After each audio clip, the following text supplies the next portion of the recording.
Hey guys, how's it going? Hope you're having an awesome day today. So lately I've been going through a couple of my past videos and scripts, and I realized that one thing that I say a lot is make sure you have your money working for you. And I realized that I never really elaborated on that statement. So that's what I'm gonna do in this video. In this video I'm gonna go over kind of what I mean about getting your money to work for you. And the way I'm going to do that is by going over 7 different ways that you can get your money to work for you. So we're going to get into this. They're in really no particular order, but they're all important to do to get your money to start working for you. So let's jump into it. And if you're new here, my name is Raab. I make videos all about personal finance. So if you're interested in anything like that, I would love it if you would subscribe. The first way that I want to go over, and in my opinion, this is probably the best way. This is where your money's working the hardest, and I'll kind of explain why. And that is invest in real estate. So when you invest in real estate, the cool thing about real estate and what kind of makes it stand alone is that you can really use leverage, and you don't get this as much with other kind of investments. And that's the idea that you can put down a fraction of the price and borrow a lot of money. So if you're buying a place that's $100,000, suppose you're buying that property, you can get in for 20% down. For $20,000, get a loan for the rest. So you're getting the benefits of a $100,000 property while you only put down $20,000. And of course, you're still paying a mortgage and everything like that, but you're still getting benefits.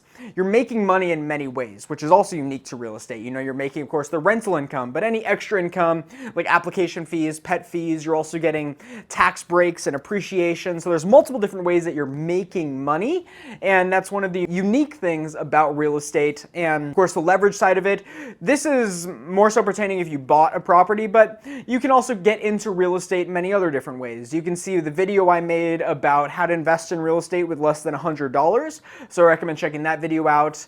But a lot of the real benefits will come when you actually get a property, and then you get the multiple streams of income coming in different ways. So definitely something you want to look at. This is something that I hope to get into in the future, and I have a lot of real estate videos on this channel, and of course a lot more to come as I take it more and more seriously. Number 2, and when I say get your money working for you, this is generally what kind of first comes to my mind, and this is what most people think of, and that is invest in stocks. So the reason is because it's very simple. It's very easy. Like, you can start investing in stocks this evening if you wanted to.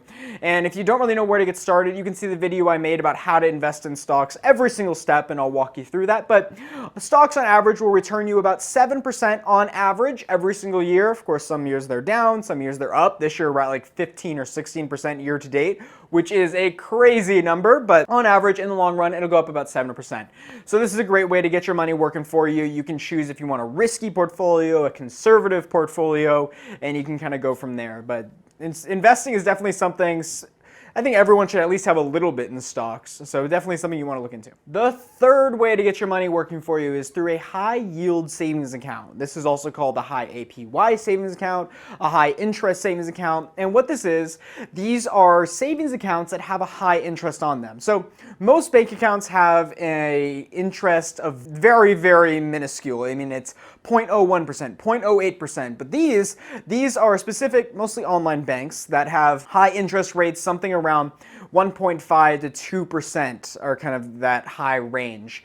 And this allows you to have a savings account that's making you some money. It's not much, but it's a lot better than nothing you get elsewhere. So I kind of think of this as the bare minimum, what you want to do to get your money at least making a little bit for you, and that's just getting interest through these high APY savings accounts. So this is definitely something you want to look at. I have a lot of videos about APY savings account that you can also check out. So check out those out. You can maybe figure out what works best for you. But this is definitely something you want to be doing. Don't just have your money sitting in a savings account earning you nothing. The number 4 way to get your money working for you is through retirement accounts. Now, there's a whole bunch of different ones. The main ones out there are going to be your Roth IRA and your 401k, and you kind of got to decide which one works best for you. I always say that if you have a 401k match opportunity with your employer, then you're definitely going to want to do that, because there aren't that many other places out there that you can really double your money like that. So it's definitely something you want to take advantage of. Otherwise, you're going to want to do a little more research into which one is best for you. I'll probably make a video on this, but Generally what happens is if you plan on making more money in the future, then you're going to want to go with the Roth IRA. Whereas if you plan on making less money in the future, then you want to go with the 401k plan. So you can look at the tax advantages and different things like that. The reason for that is just when you pay taxes on each of them is different between the Roth IRA and 401k. So you just want to figure out which one works best for you. And as I'm saying this, I'm like, I should probably make a video on this. So I probably will, so stay tuned for that one. But otherwise, look into which one's best for you. And retirement accounts are a great way that you can take advantage of different tax advantages that come with them, and you can also get your money working for you through that. The fifth way to get your money to start working for you is through credit card rewards. So let me explain, use an example. What do we got here? Let's go with, we'll go with these scissors. So suppose I'm at the store and I see these scissors here. I'm like, man, those are some nice scissors. They're for sale. Let's say they're $100. They're amazing scissors. Maybe they're wrapped in gold or something. $100 is a lot. And then I have two options. So I can pay $100 and I get the scissors, or I can pay $100, I get the scissors, and they also give me $1 cash. Which one are you going to choose? Basically everyone's just common sense. You're going to choose that second one. And that kind of is what credit card rewards are for responsible people, because credit card rewards are a way that you can get like cash back or points on what you spend.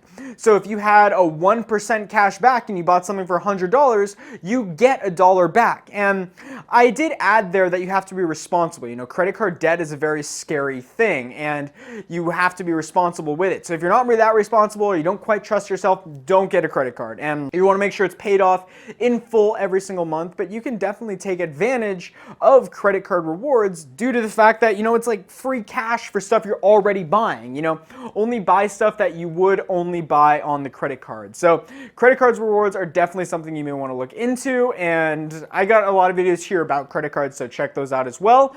But I'm gonna put these down as I'm like, I talk with my hands and I'm worried I'm gonna like stab myself. So we're gonna set that down right there.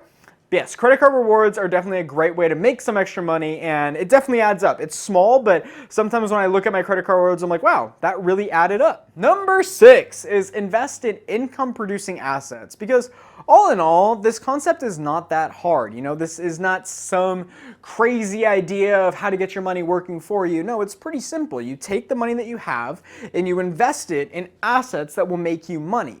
Now, the hard part may be deciding like which assets to buy. And the first, I think, most important part is to know what are your options. So I recommend checking out a video I made about different income producing assets that you can check out. So definitely go watch that video, get some few ideas, and maybe just a few that I've talked about in this video. But I didn't want to pertain it only to these. So I wanted this one to be a little more general and just find anything that is income producing that you can buy to get your money working for you. I mean, that's what this whole thing is about. So 6 is kind of a catch-all one for any income producing asset. Number 7, and this one will seem a little weird at first, but I'll explain it in just a second, and that is budget. So on its surface, you're like, wait, how would budget get my money to start working for me? That doesn't really make any sense. And yeah, on its surface, the budgeting isn't specifically making you money. You know, you're not investing in your budget. But no, the budgeting is what is setting up the game plan for your income producing assets. So it all really boils down to that budget, because you don't just kind of want to go willy-nilly like throwing your money into different investments. You want to try to budget it out as much as you can. And you want to make sure that you have that as a game plan for investing in income producing assets. So use that, specify how much you want to be spending, and try to maximize as much money as you can into these income producing assets. And that's what's going to allow you to make as much money as possible, because you're seeing it all written down. You're able to maximize the amount that you're going to invest in it. So budgeting ultimately comes down, I mean, everything comes down to budgeting. I mean, I've talked about budgeting a few times in a couple of videos, you know, about frugal living, and budgeting is very important no matter what your goal is, whether it's to get your money working for you, to live frugally, to try to make as much money as you can, to ask for a raise. Budgeting is very, very important. So ultimately, that's why I'm kind of ending on this one as well. Just make sure you are budgeting. But that will wrap it up. So those are 7 different ways that you can get your money to start working for you. And if you have any other ideas, I mean, I know there's a whole bunch of them. I would love it if you'd let me know in the comments below. What are your ideas to get your money to start working for you? What do you think is the best way? So let me know down there, but that will wrap it up. Thank you so much for watching, and I'll see you guys next time. Hey, you made it to the end of the video. Congratulations. So I'm gonna move to the corner of your screen here.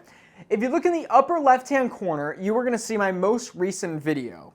And if you look in the lower left-hand corner, you're going to see a video that YouTube and I each think that you would like. And if you haven't yet, you can hit my face right here and subscribe. As always, my name is Calvin Raab, and I'll see you soon.